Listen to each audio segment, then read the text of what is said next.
দাশগুপ্তের লেখা আমি সেই মেয়ে। আমি সেই মেয়ে। বাসের, ট্রেনের, ট্রামের রাস্তায় আপনি যাকে রোজ দেখেন, যার শাড়ি, কপালের টিপ, কানের দুল আর পায়ের গোড়ালি আপনি রোজ দেখেন। আর আরও অনেক কিছু স্বপ্ন দেখেন, আরও অনেক কিছু দেখার স্বপ্ন দেখেন। আমি সেই মেয়ে। বিহারের প্রত্যন্ত গ্রামে দিনের আলোয় যা ছায়া মারানো আপনার ধর্মে নিষিদ্ধ, আর রাতের গভীরে বস্তি থেকে যাকে তুলে আনতে পাইক বরকন্দাজ পাঠান আপনি, আর সুসজ্জিত বিছানায় যার জন্য অপেক্ষায় অধীর হয় আপনার রাজকীয় লামপট্ট, আমি সেই মেয়ে। আমি সেই মেয়ে।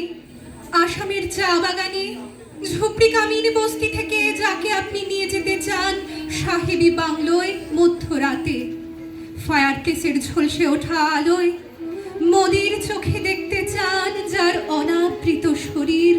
আমি সেই মেয়ে। রাজস্থানের শুকনো উঠোন থেকে পিপাসার জল আনতে যাকে আপনি পাঠিয়ে দেন 10 মাইল দূরে সরকারি ইদারায়, আর 20 মাইল হেঁটে ক্লান্ত বিধ্বস্ত যে রমণী খরা কাকে ঘরে ফিরলে যাকে বসিয়ে দেন চুলার আগুনের সামনে আপনার রুটি বানাতে, আমি সেই মেয়ে। আমি সেই মেয়ে যাকে নিয়ে আপনি মগ্ন হতে চান গঙ্গার ধারে, কিংবা ভিক্টোরিয়ার সবুজে, কিংবা সিনেমা হলের নীল অন্ধকারে, যা চোখে আপনি এঁকে দিতে চান ঝুঠা স্বপ্নের কাজল, আর ফুরিয়ে যাওয়া সিগারেটের প্যাকেটের মতো যাকে পথের পাশে ছুঁড়ে ফেলে আপনার ফুল সাজানো গাড়ি শুভ বিবাহ সুসম্পন্ন করতে ছুটে যায় শহরের পথে। কোণে দেখা আলোর গধূলিতে একা দাঁড়িয়ে থাকা আমি সেই মেয়ে। আমি সেই মেয়ে।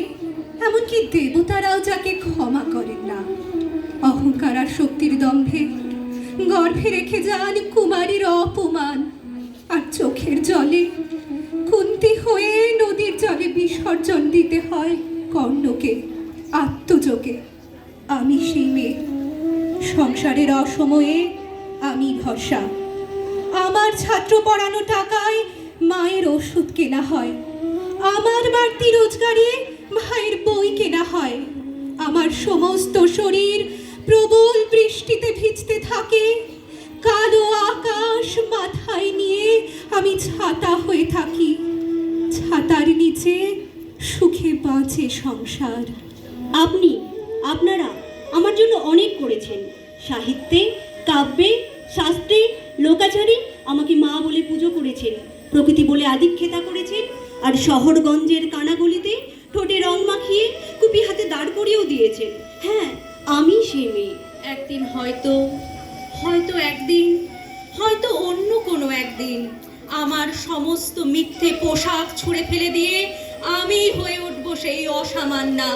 খোলা চুল মেঘের মতো ঢাকবে আমার খোলা পিঠ, দু চোখে জ্বলবে ভীষণ আগুন, কপাল ঠিকরে বেরুবে ভয়ঙ্কর তেজ রশ্মি, দু হাতে ঝলসে উঠবে সেই খড়গ, দু পায়ের নুপুরে বেজে উঠবে রণদুন্ধবী, নৃশংস অট্টহাসিতে ভরে উঠবে আকাশ। দেবতারাও আতঙ্কে স্তব্ধ হয়ে বলতে থাকবেন মহামেঘ প্রভাং ঘোরাং মুক্তকেশিং চতুর্ভুজাং কালিকাং দক্ষিণাং মুন্ডমালা বিভূষিতাং। বিভৎস দাবানলের মতো আমি এগোতে থাকবো, আর আমার এগিয়ে যাবার পথের দুপাশে মুন্ডহীন অসংখ্য দেহ ছটফট করতে থাকবে। সভ্যতার দেহ, প্রগতির দেহ, উন্নতির দেহ, সমাজের দেহ। হয়তো আমি সেই মেয়ে, হয়তো বা